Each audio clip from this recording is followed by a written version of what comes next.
Hola, ¿qué tal amigas, amigos televidentes en Extra Plus? Un gusto saludarles, darles la bienvenida a esta edición de Adelante Nicaragua, edición en la que vamos a conversar con el doctor Rafael Casanova Fuertes, historiador. Muchas gracias por estar con nosotros, Muchas doctor. gracias a tu persona, Néstor, la oportunidad de estar aquí de nuevo con los televidentes de Adelante Nicaragua. Adelante Nicaragua. Decíamos cuando estuvimos conversando que se nos pasó una fecha muy importante, que era el 18 de mayo, el natalicio del general Sandino.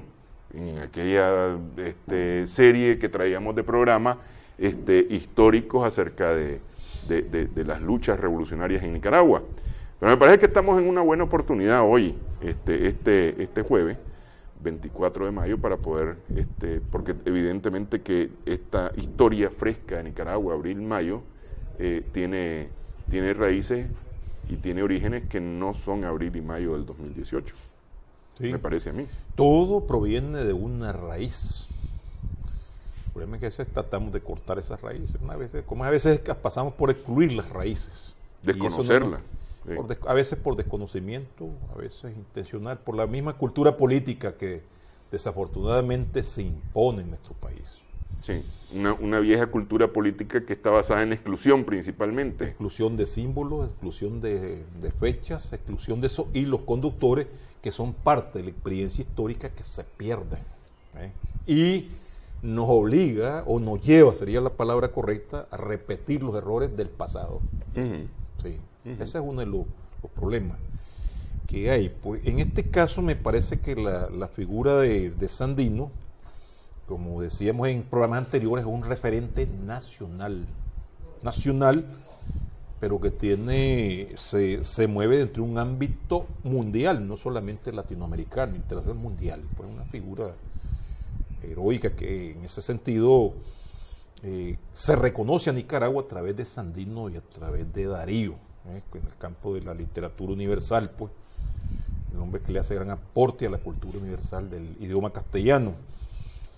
Y por tanto, pero bueno, Sandino a su vez resume en su contexto, es una síntesis de lo que viene de atrás, sí, la lucha antiimperialista, pero a su vez proyecta hacia adelante. Eso es muy importante. Yo miraba algunos criterios, para mí eran un tanto lamentables dentro de las circunstancias actuales, que merecería pues hacer otro programa sobre, en tanto son aspectos de contexto, ¿verdad? No de la historia, pero que provienen de lo que decíamos anteriormente, que son los sistemas de imposiciones y exclusiones, los que producen reacciones. Pero también no tenemos cultura de cómo atender las reacciones, sí, desde el poder, históricamente, y también desde la visión reactiva no tenemos una capacidad de negociación. Por ejemplo, el diálogo, a mí me parece que ese no es diálogo. Hay una opinión sobre eso, sí, que también merecería otro programa. Se ve como una especie como de tensar fuerzas, cuando hay toda una experiencia en cómo abordar los problemas. Y recientemente, para no irnos tan largo, los acuerdos de Zapoá y el protocolo de transición lo hicieron figuras representativas de ambas partes. No fue ese teatro de 24, 60, una especie de 60 personas y con todo y cámara. No, personas responsables con suficiente capacidad y cultura, profesionalismo, que asumieron ese rol, ¿verdad? Pero bueno, mucho antes de esto, ¿verdad? Y para introducirnos dentro del tema, hay también pactos o hay acuerdos que no fueron precisamente favorables a la construcción del Estado-Nación de Nicaragua. Uno de ellos... Que se circunscriben en una vieja cultura política, justamente lo que hemos dicho, de imposición y exclusión. De imposición y exclusión. Sí. En este caso tenemos el caso de la intervención norteamericana. Por ejemplo, don Francisco Castellón, en 1854, al no poder derrotar a la facción opuesta, que eran los legitimistas, era el compañero de viaje de don Máximo Jerez, realizan el acuerdo, la contrata de Byron Cole, que proviene que venga William Walker, pues. Sí. Y que se introduce en el 55. Esta intervención, ¿verdad? Yo recuerdo que cuando habló Mr. Callaghan, dice, no intervino el Estado norteamericano. Bueno, pero recordemos que en esa época no existía la Unión Americana como elemento contextual, que esto no implicaba, estaban las tendencias del sur y del norte. para entrar en algo, en nuestra política impositiva, que es la intervención norteamericana en este país. Yo le respondí a Mr. Callaghan, ¿verdad?, de que, por supuesto, que una respuesta que hice por escrito, ¿verdad?, que la publiqué en las redes en su momento, por la vía electrónica, en donde refutaba esos aspectos. Porque tampoco lo de la intervención de Samuel Houston en Texas era también por los esclavistas del sur, una avanzada de ellos. Sí.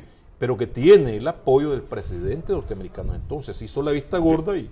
Que es el caso de Byron Cole y William Walker. Ellos vienen a título personal, pero vienen apoyados por el Estado norteamericano en ese momento. Hay apoyo detrás, solamente sí, el dejar salir las partidas, ¿verdad? Pero bien, eso implica que Walker se haga presidente, haga un nuevo pacto con la otra fracción y luego resulte ser presidente, y diríamos que se inaugura la primera guerra de liberación de Nicaragua, que ha sido vista como la guerra antifilibustera, pero es una guerra de liberación que fue dirigida por quienes estaban en condiciones de dirigirla.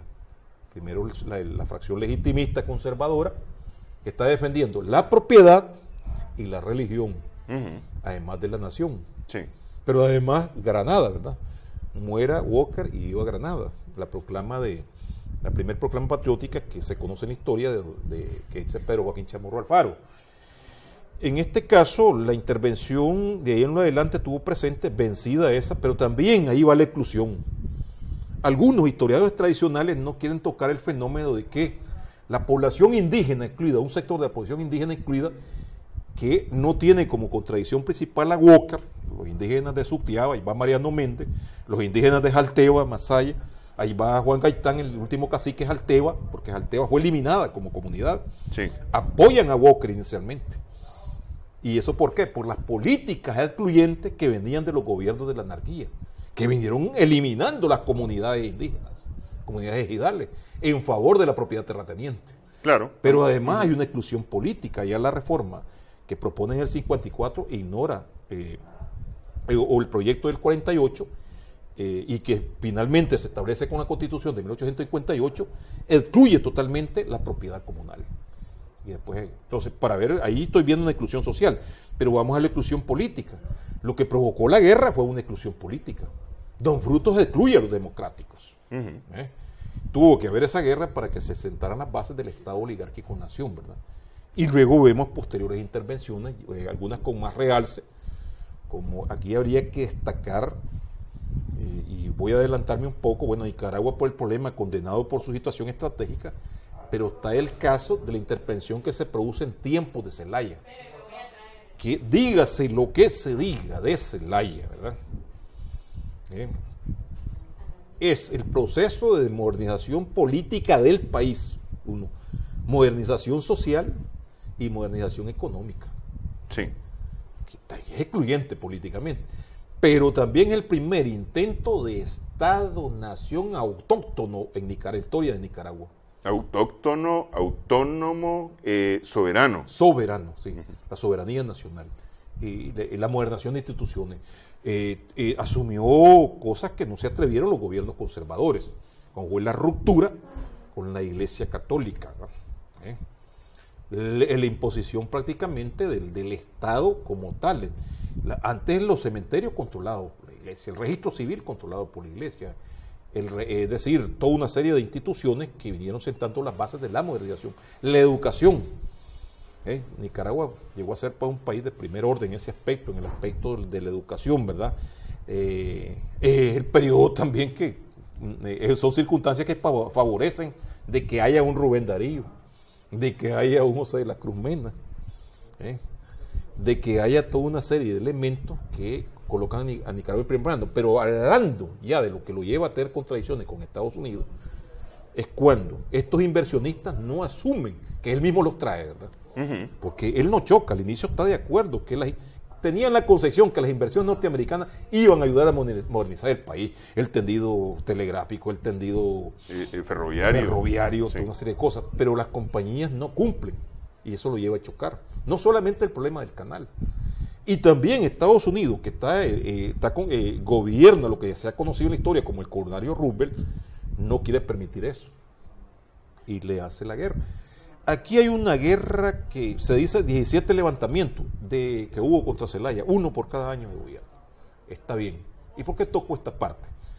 Porque la guerra civil más seria que tuvo Zelaya fue contra su propia disidencia liberal, la de 1896, y que logra vencerla gracias a la alianza con los conservadores.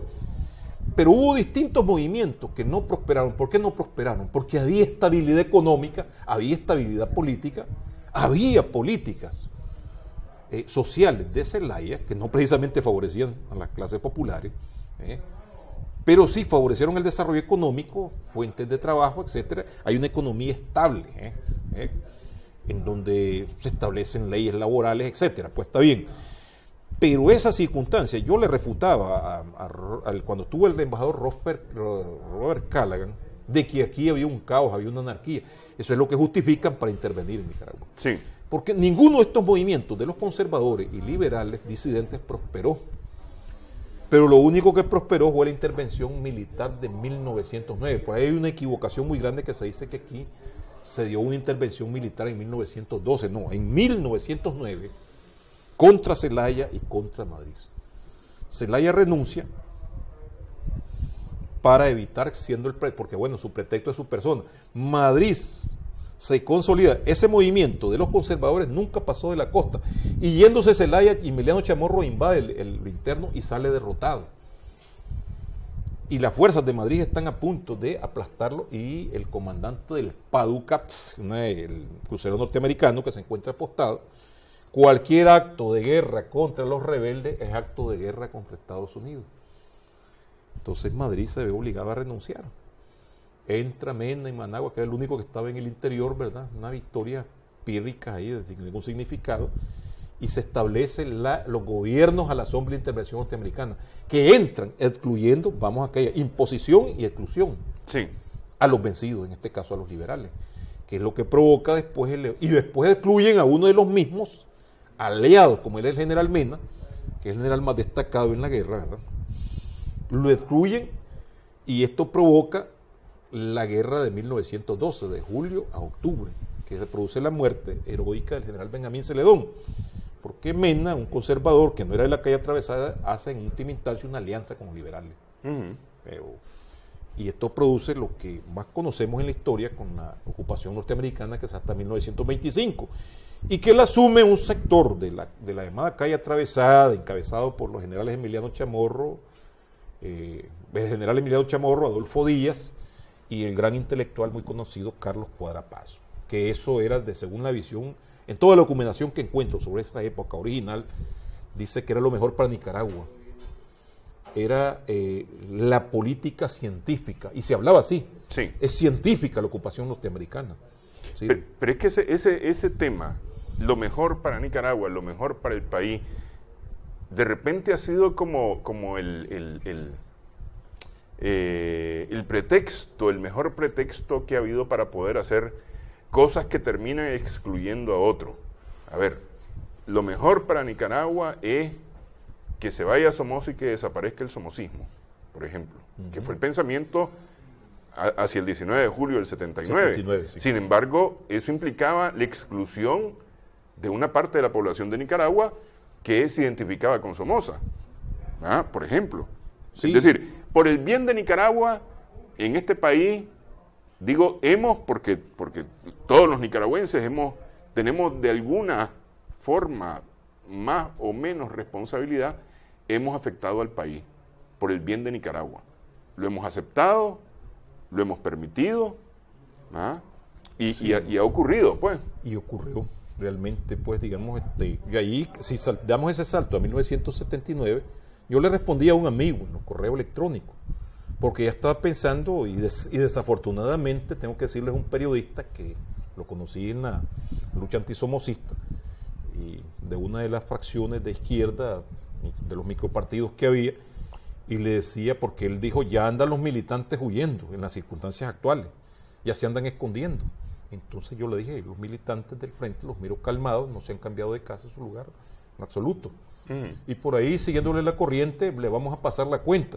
Entonces, dentro de la lógica ya hay, dentro de este movimiento, como que no hay una reflexión, porque es un movimiento que toma de sorpresa, como decía alguien, a todo el mundo, a propósito, pues, de las circunstancias actuales. Sí. Toma de sorpresa a todo el mundo. tanto al gobierno como también quienes lo iniciaron nunca midieron las dimensiones que iba a adquirir.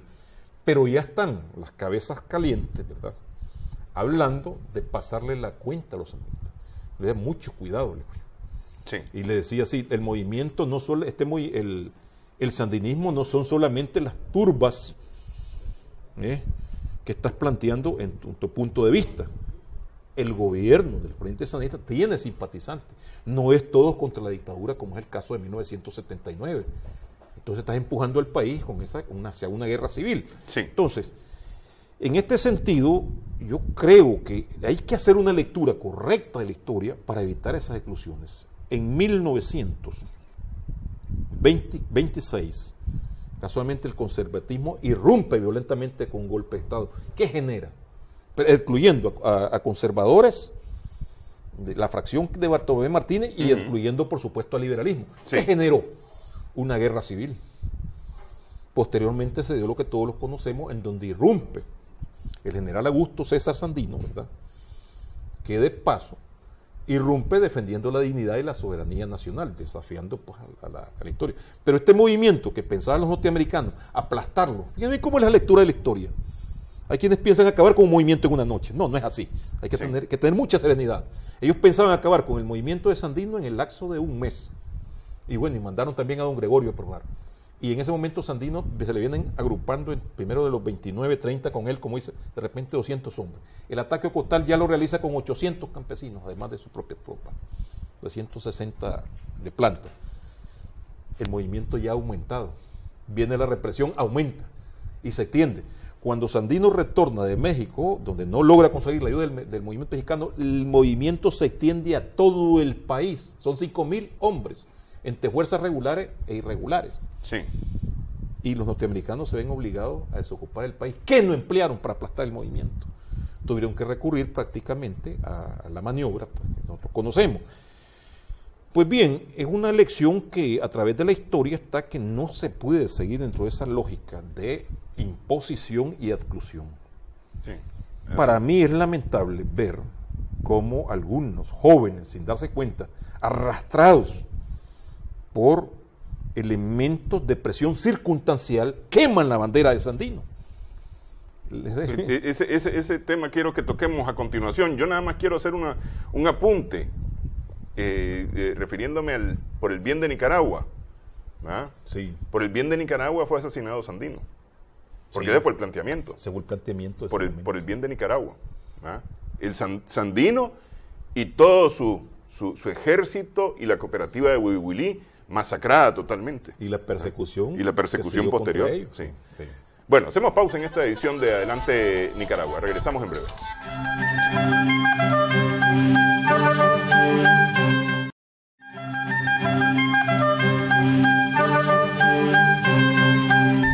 Seguimos en Adelante Nicaragua en Extra Plus. Estamos conversando con el doctor Rafael Casanova Fuertes, historiador. Decíamos, hablamos acerca de la destrucción de los símbolos, pero esto de repente se va un poco más allá de los símbolos, porque, es decir, también se está hablando de pensamiento, se está hablando de líneas de pensamiento. Por ejemplo, el tema de soberanía. Ya desde hace rato hemos estado viendo grupos que salen en carrera para los Estados Unidos a buscar la voz del águila. ¿Verdad? Vamos a sancionar a Nicaragua con el NICAAC, le vamos a poner la ley Magnitsky a Nicaragua, vamos a funcionarios nicaragüenses y demás. Es decir, y hay gente que anda corriendo en ese sentido, adiós soberanía. No les interesa el tema soberanía, no les interesa el tema autodeterminación, no les interesa el antiimperialismo, por supuesto, para ningún lado.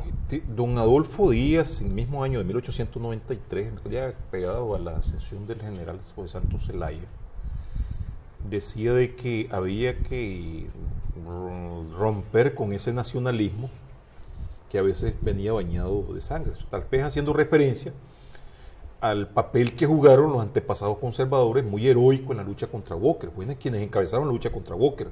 Fueron todos esos presidentes conservadores, hasta llegar a don Joaquín Zavala.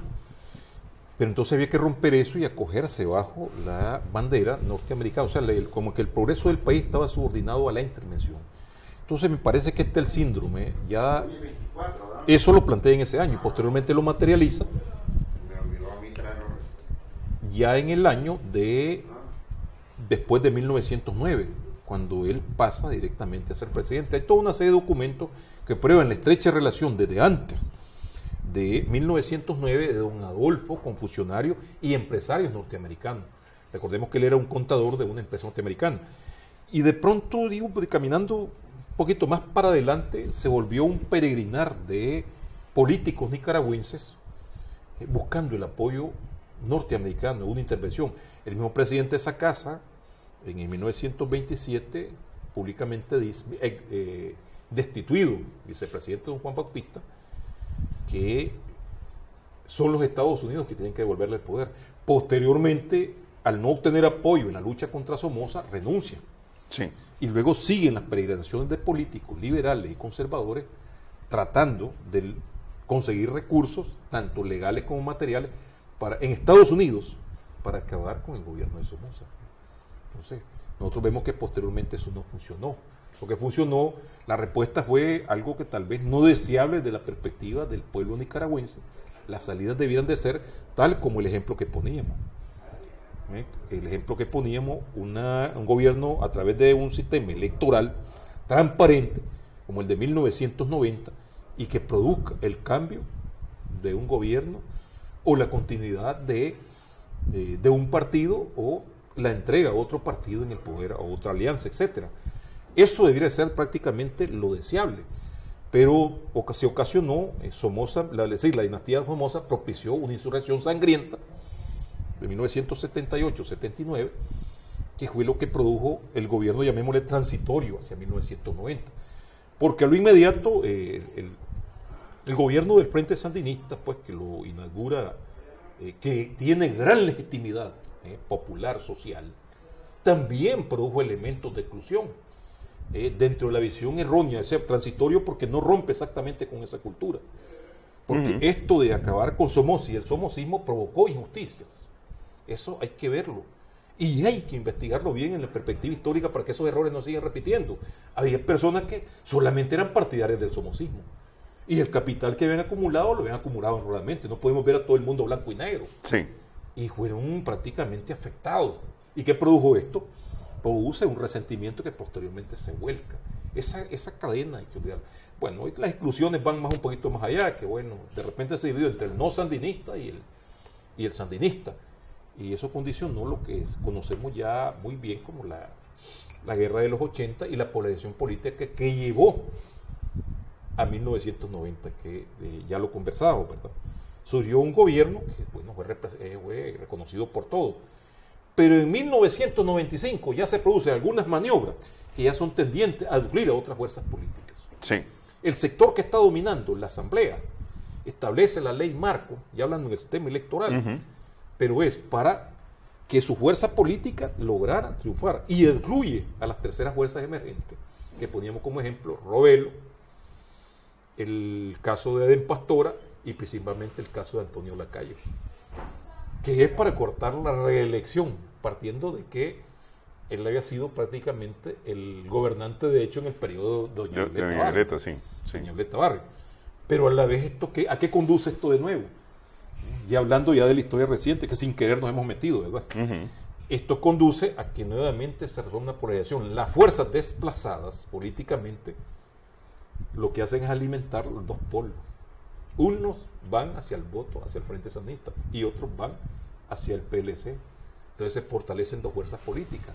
Una historia que después conlleva a lo que conocemos como los acuerdos entre estas dos fuerzas y que establecen el Consejo, reformas políticas en los poderes del Estado, en el Poder Judicial, en el Poder Electoral, en el Poder en los distintos poderes. Pero efectos de esto del 95 no solamente es la polarización, sino también la partidarización de los poderes del Estado, que es uno de los problemas que tenemos hoy día. Actualmente, sí.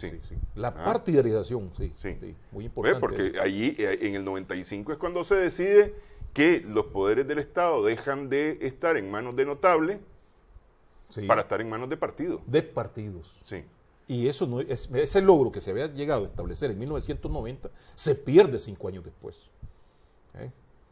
Porque en este caso el poder electoral pasa a ser controlado por una fuerza política y que prácticamente juega a su favor, nada más que, como decimos, el tiro no le salió bien, le salió mal, ¿verdad? Sí. Y condujo a la polarización y a la partidarización de los poderes.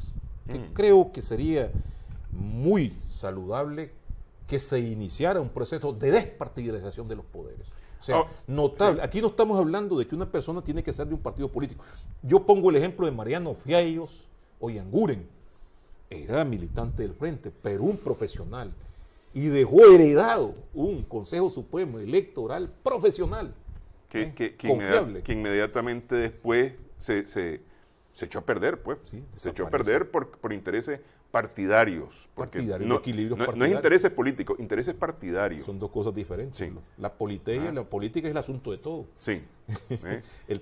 La partidarización es, digamos, los intereses de fuerzas políticas. Claro, y en el caso de don Mariano Fiallos Oyanguren, él demostró el grado de profesionalidad que él tenía, el grado de ciudadano notable por el cual había sido electo presidente del poder electoral, siendo totalmente transparente en su gestión. Totalmente, es una lección a la historia sí. que dio ese Consejo Supremo Electoral. Sí.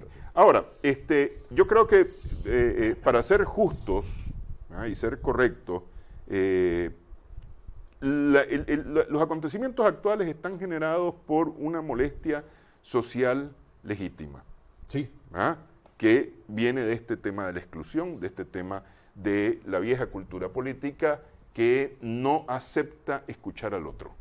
Sí, no acepta la otredad, como dicen, se dice en la sociología, el problema del otro.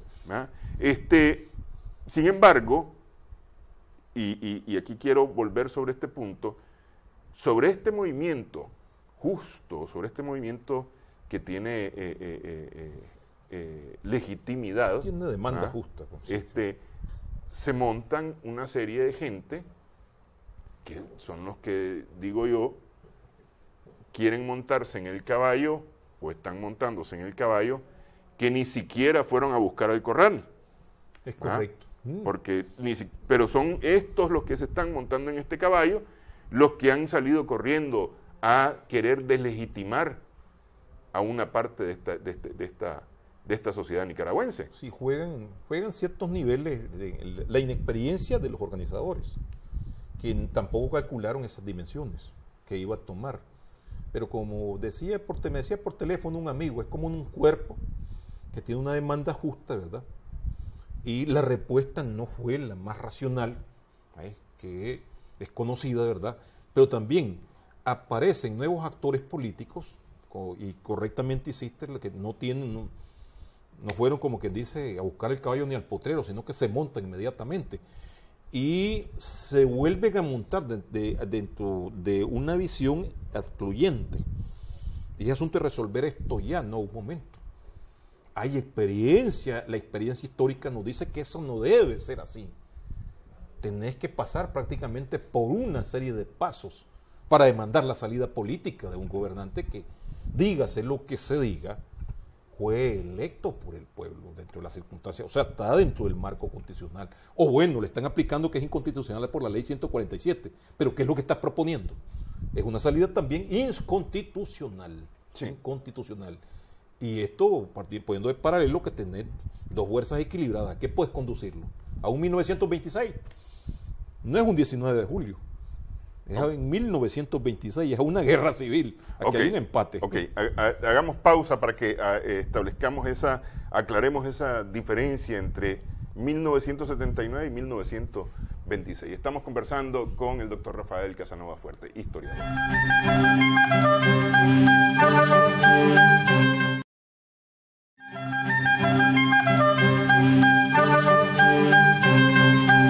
Seguimos en Adelante Nicaragua en Extra Plus. Estamos conversando con el doctor Rafael Casanova Fuertes, historiador. Decíamos antes de la pausa, hay quienes andan diciendo clamando que esto puede ser un nuevo 1979. ¿Ah? Pero usted plantea que más que 1979, de una insurrección popular, puede ser más bien algo 1926, una guerra civil. Una guerra civil, sí. Porque prácticamente hay una especie de empate. Hay un sociólogo que de parte de pasa a la oposición que plantea de que hay un cambio en la correlación de fuerzas. Yo creo que ese cambio estaba dado. Porque paralelo a las políticas sociales que han sido positivas realizadas por este gobierno, también se manejó la lógica que estamos tocando, la visión de exclusión. Sí. Por ejemplo, si te metes dentro del esquema del espacio democrático, liberal, democrático, burgués, tenés que jugar con esas mismas reglas y dejar la libertad de expresión, la libertad de movilización, sí. Pero además de movilización, pero también establecer reglas a esa libertad de movilización. Pero en las movilizaciones se entra en mimetiza algunas prácticas que era la oportunidad para rescatar las antiguas y desecharlas negativas, que es la manifestación, llamémosle callejera. Las universidades, las asociaciones y los centros universitarios se ganaban con la palabra, no con el mortero ni con el garrote. Y tenés una redacción que viene, una demanda, pues que todos estamos claros, de esta parte que surge el 18 de abril, que es una demanda justa, pero que también viene acompañada del mortero y del garrote también. Y la respuesta es el mortero y el garrote. Y las armas de fuego, pues de acuerdo a lo establecido por la Comisión Interamericana de de Derechos Humanos. Y ahora con esta situación que hay, que no es, estamos hablando de años anteriores, ya están las armas hechistas, ya están las armas de fuego, entran en juego. Y eso no puede ni debe ser así, venga de donde venga. Pues. Esa es una cultura que debe haber sido erradicada. Era una oportunidad. Pero bien, volviendo al caso de la pregunta de 1900... pero yo digo, más que era, es todavía, porque estamos a tiempo todavía de... Sí, correcto, tienes razón. El caso de 1979 es más parecido a 1926. Si retrocedemos a partir de 1978, lo que ocasiona sobre todo a partir de enero, había una fuerza político-militar con niveles de organización que pasa a colocarse inmediatamente adelante. Le toma de sorpresa circunstancias. El mundo está lleno de sorpresas. En este caso, y por otro lado, existe un alto nivel de organización política conducente que no permitía, anarquía va a haber siempre en todos los lugares. Vandalismo, no se me olvida nunca, después de la muerte de Pedro Joaquín, los vandalismos en la carretera norte, especialmente los ataques a plasmaféresis, que era un centro, digamos, que representaba el rechazo popular inmediatamente, justamente por las denuncias que venía haciendo Pedro Joaquín Chamorro contra plasmaféresis, el banco de sangre, que estaba asociado a Somoza y que era de empresarios cubanos en el exilio. Pedro Ramos. De Pedro Ramos, sí. Sí. Entonces, ese fue foco del es que no quiero decir exactamente del odio, porque no es el odio, sino de la molestia popular en ese momento. Sí, el odio reprimido, o sea, todo lo que estalla contra el sistema se vuelca contra el blanco que está más cerca. Pero además de eso se fue del control. Los de la Rolter no eran, los de la Llanes no eran liberales. Y el saqueo se centró sobre todo el comercio de forma indiscriminada. Posteriormente ya cuando el Frente y las demás organizaciones políticas, estaba Movimiento Pueblo Unido, que era la alianza gremial política más amplia y popular, y estaba al lado las organizaciones políticas opositoras tradicionales, asumieron el control sobre estos grupos. UDEL y FAO. Asumieron el control y desplazaron al sector, digamos, que se encontraba prácticamente en estas circunstancias. Entonces, en las circunstancias actuales, esto se parece más a 1926, donde hay un empate, porque dice, bueno, aquí está todo el mundo contra Ortega, tomando el planteamiento que hacen, y que se vaya Ortega, agarre el avión con doña Rosario Murillo y se vayan. Y ahí esta amenaza que ahí no vas a alcanzar vos, o sea, que está como preparándote para pasar cuenta. Esa situación no es el escenario de 1979. Fuerzas políticas organizadas que con incluso desacuerdos vinieron coincidiendo todos contra la dictadura, un porcentaje bien elevado del pueblo. Pero aquí, desde el lado, del lado del gobierno, hay políticas que favorecieron a amplios sectores. No son solamente las turbas o esas claques que han intervenido, que han hecho prácticamente el infortunio en este país, sino que hay sectores simpatizantes de este gobierno. Hay militantes históricos, hay combatientes históricos que no han intervenido, muchos de ellos, porque también guardan cierto resentimiento que no los hace irse al otro lado. Pero en un momento determinado, bueno, aquí parece que estos quieren arrasar con todo y lo que hacen es alinearlo prácticamente. Sí. Su resentimiento se les acaba porque aquí me va a afectar y esto, así como viene, no un momento. Entonces, es una correlación de fuerzas que yo la colocaría dentro de un empate y en eso hay que ser responsable.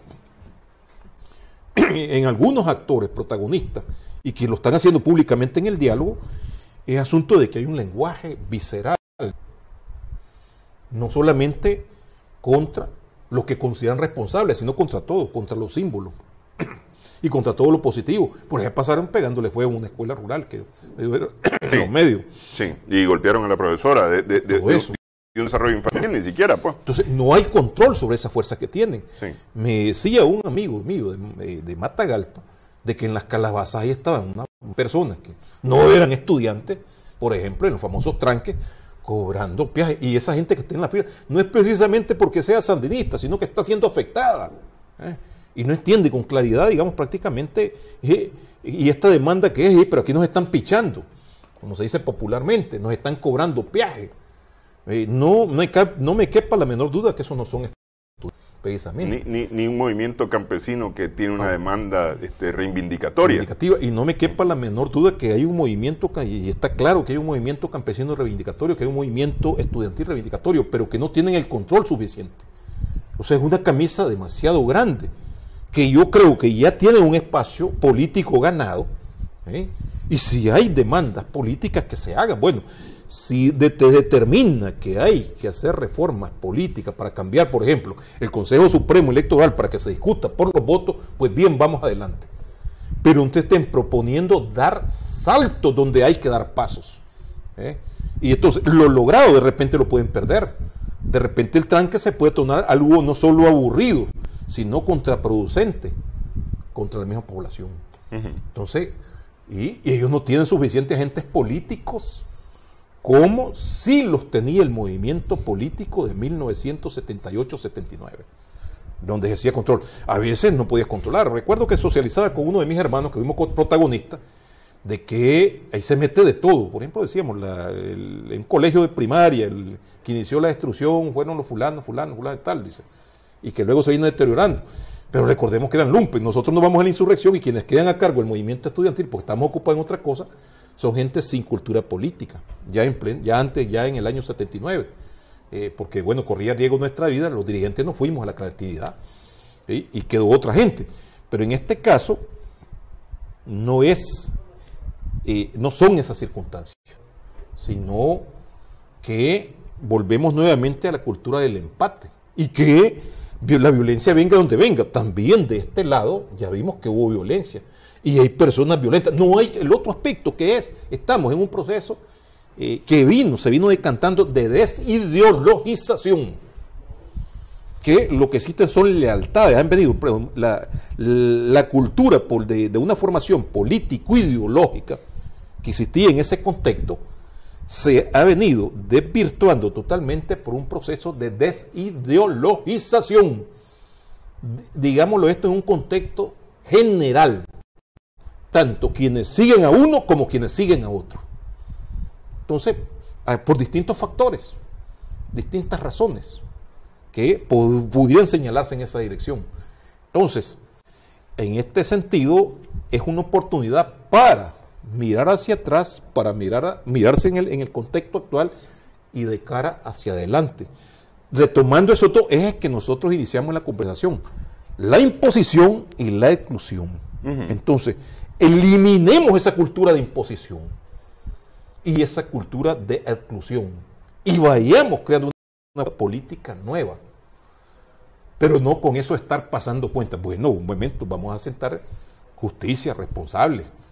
¿quiénes tuvieron la culpa? Etcétera. Vayamos a hacer una reforma en el caso del Poder Judicial. Si el Poder Judicial tiene X o Y problema. Vayamos a una reforma en el Poder Político, vayamos a una reforma en el Poder Ejecutivo, vayamos a una reforma en el Poder Electoral, vayamos a una reforma en el Poder Legislativo. Pero no es que lo vas a imponer por la fuerza. En estas circunstancias te llevan prácticamente a un despeñadero. Eso es muy peligroso. Que algunos de los actores que entraron rápido, actores políticos, a intervenir dentro de un movimiento que espontáneamente no están actuando con la debida responsabilidad. Sí, porque hay cosas, por ejemplo, de esa agenda que se presentó en el diálogo el miércoles, ¿ah? Hay varias cosas que han sido, digamos, parte del clamor de esta protesta que inicia el 18 de abril, que se vino transformando, porque hay que recordar que empieza como el rechazo a las reformas a la seguridad social, ¿no? Sí. Y más tarde cogen forma, especialmente por la respuesta que da el gobierno, en una manifestación en contra del gobierno, que es lo que vemos hoy en el diálogo nacional. En esa agenda se plantean cosas como la Asamblea Nacional no va a votar esto, lo vamos a votar aquí en el diálogo nacional. Es decir, que pasan por encima de la Constitución, que pasan por encima de la ley, pasan por encima de la institucionalidad en Nicaragua. A mí me parece que hay cosas que se pueden acordar y llevarlas a la Asamblea Nacional. Para que sea la Asamblea Nacional. O se hace más fácil. Hay una propuesta que es muy fácil. Ir a un plebiscito. También. Y que sea, como dice Almagro, que sea el soberano el que hable. Pero claro, para ir a un plebiscito necesitamos primero, y eso sí, yo estoy totalmente de acuerdo, trabajar en un sistema electoral que pueda dar la confianza suficiente acerca de justicia, transparencia en el proceso. Debe de haber transparencia. ¿Qué es lo que actualmente tiene cuestionado el sistema electoral nicaragüense? Ha sido cuestionado sí. Totalmente, y me parece que de la perspectiva del gobierno se hablaba de una reforma electoral. De una reforma en ese sentido, pues en el sentido del Consejo Supremo Electoral, no sé en qué dimensión, que en mi opinión eso debe haber comenzado mucho antes. Sí, pero justamente Almagro habla de que eso va caminado, sí. de que eso ha avanzado, pero la Iglesia le dice, ya eso no vale. En el comunicado de este miércoles la Iglesia dice haberle expuesto a la OEA que la realidad del país cambió el 18 de abril y que por lo tanto todo lo conversado no tiene ningún valor. No hay, que me parece que uno no debe desechar todo. Hagamos pausa si quiere y tocamos este tema aquí en Adelante Nicaragua. Esto es quien me llamó porque...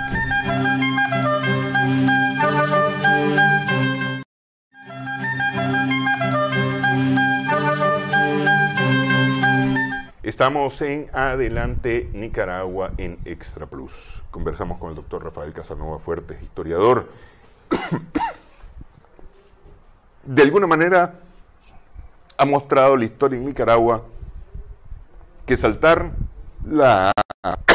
el orden legal, el orden institucional, no nos ha traído exactamente los mejores resultados. Sí. Que yo decía, de alguna manera, es lo que se está planteando en el diálogo nacional. La Asamblea Nacional está excluida de la decisión que tome el diálogo nacional, según la agenda presentada este miércoles, y se atribuye poderes que no están otorgados. No están otorgados, sí. Es un diálogo para llegar a un acuerdo, para encontrar una salida pacífica, política a la situación.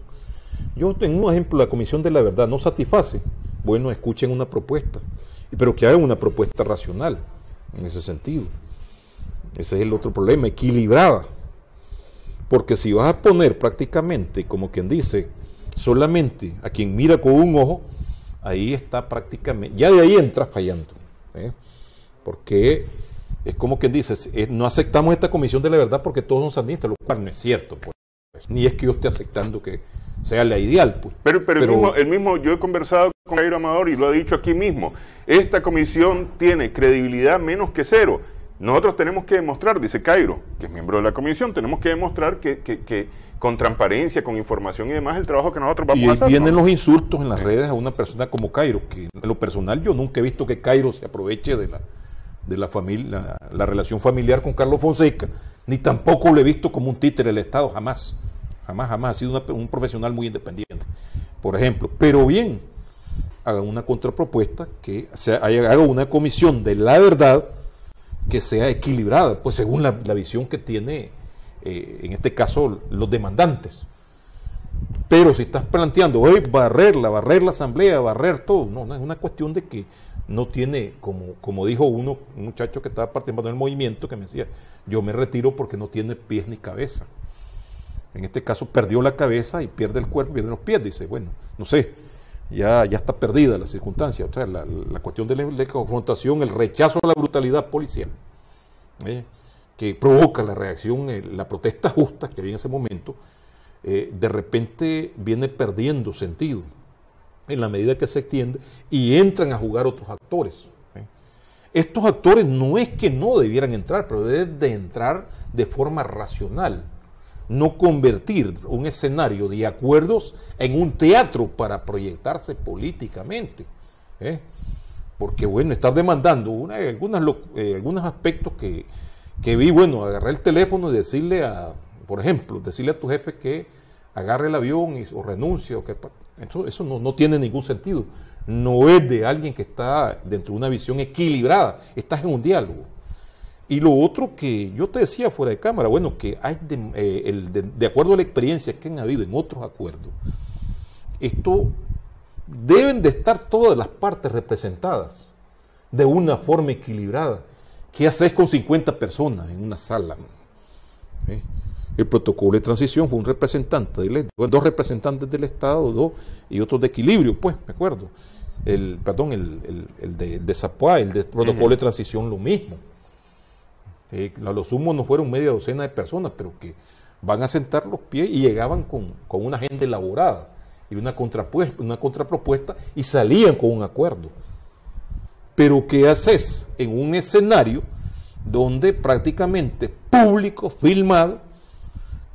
Yo veo lo siguiente, que desde los mismos mediadores, hay muchos mediadores, basta que la iglesia ponga 2 representantes a mediar, por ejemplo, y que un grupo, digamos, presenten 3 de cada, o bueno, pongámosle 4 de cada lado, y prácticamente alguien que incline la balanza, una postura neutral.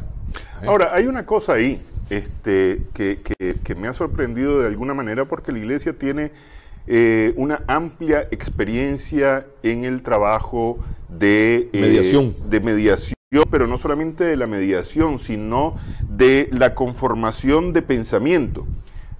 Y me voy a los sínodos. Los sínodos es corrientes de pensamiento distinta que logran un acuerdo. Es decir, hay un diálogo, y la iglesia tiene mucha experiencia sobre esto, sobre la metodología para trabajar estos temas.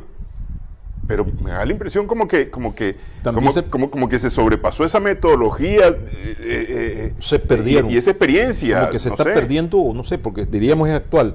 Porque a lo otro, hay dentro de estos mediadores que tienen un partido definido en contra de algo. Tiene que ser esa visión equilibrada. Eso es muy importante. Yo veo voy a repetir, un personaje que jugó un papel muy importante en ciertos momentos de la lucha contra la dictadura, que fue el caso de Monseñor Obando y Bravo. En este caso, una figura que jugaba un papel de equilibrio muy importante. Es decir, no una visión partidarizada de este lado, aunque tuviera simpatía por este lado, pero lo jugó e implicó que en ciertos momentos fuera criticado por ambas partes. Bueno, yo te voy a retomar lo del 74, porque no incluyó a René Núñez. Bueno, es que fue capturado en los días anteriores. Inmediato, despuesito, casi inmediato. Entonces, esto fue criticado por un lado, pues, y por el otro lado del gobierno de ese entonces, del general Somoza de Baile, fue criticado también porque le consideraba favorable. Pero eso más o menos, y hay toda una experiencia de la iglesia, como decían, los famosos sínodos, los concilios, desde los inicios de fundación, pues, que es muy importante. Yo veo muchos mediadores muchos mediadores, muchos participantes de lado, y el problema de las cámaras. Aquí tiene que ser a puerta cerrada, en mi opinión, la conversación. Pero más que a puerta cerrada, porque mucha gente, es que el problema que tenemos, me parece a mí, en Nicaragua, es que, como se dice popularmente, el que se quemó con leche hasta las cuajadas sopla. Eso, y los acuerdos a puerta cerrada, por el bien de Nicaragua, volvemos a poner eso entre comillas, por el bien de Nicaragua, han resultado en unos acuerdos que no necesariamente han representado lo mejor para el país, y lo vemos hoy día. Y vuelvo a 1995 y los posteriores acuerdos, ¿no? Que son acuerdos de puerta cerrada, son negociaciones políticas por lo general de cúpulas o grupos que terminan beneficiándose entre ellos nada más, y el resto quedamos a merced de ese acuerdo. Entonces, en ese sentido, a mí me parece que transparentarlo, el diálogo, no sé con qué otra metodología se puede transparentar, pero transparentarlo para que la gente pueda saber qué es lo que se está discutiendo, porque eso es importante. Más bien, a mí lo que me parece que aquí hace falta de la parte del moderador, moderar y decir, señores, pero aquí ustedes lo que están es achacándose que si deben o no deben estar aquí, porque eso ha sido una cosa que ha primado mucho en las discusiones que yo he visto. ¿A qué vinieron aquí? Pero deslegitimar al otro, decir, vos no tenés derecho de estar aquí, a vos quién te eligió, vos no tenés representatividad, vos no sos esto, vos no sos aquello. Y entonces se ha centrado mucho en deslegitimar, y la deslegitimación entre los que están sentados no vale, porque están sentados por alguna razón en ese punto. Vos no representás a los estudiantes. Yo estoy de acuerdo con que, decir, se puso eso como que era manifestación, eso es un hecho real, y lo hemos visto. Es decir, hay una cantidad X de este lado y una cantidad X del otro lado. Demasiada gente, demasiadas voces, y no están aportando mayor cosa, me parece a mí. Y los aplausos, yo te voy a decir una cosa, en la experiencia escasa que tengo dentro del teatro, me parecen más piezas teatrales, es lucirse en el uso de la palabra, defendiendo una posición por un lado o agrediendo al otro, deslegitimando, como decía, al otro.